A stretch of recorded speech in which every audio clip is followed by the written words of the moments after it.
The most important issue in this campaign is that the message got out there, and that's the message of spending.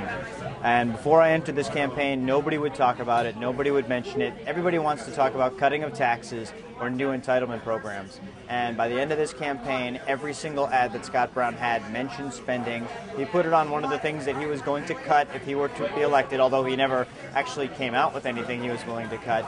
I changed the way that people talk, and I changed the way that people are thinking about government when it comes to what they need in a candidate. Whether we win or lose here, we change the demographic of the race, and that's what's important. Revenge against the Democratic monopoly, the self-serving Democratic monopoly that's been running the state for way too long.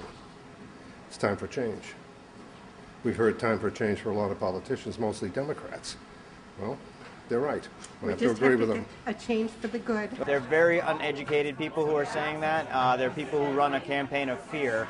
They used that exact campaign with Ross Perot back when Bill Clinton was running. A vote for Ross Perot is a vote for Bill Clinton.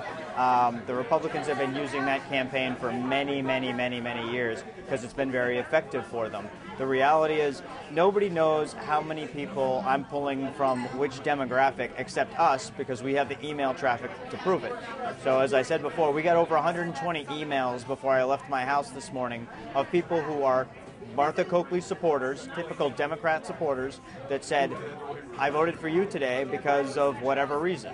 And what we got on the other side is we got one person from the Republican side that said, I'm voting for you as a protest vote.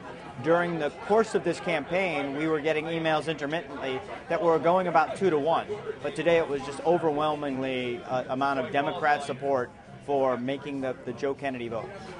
It seems like the Brown people were more interested in him dropping out than the Coakley people were. I think people realize if they pay enough attention to come and vote today, they pay enough attention to also know that he's not part of the same Kennedy family.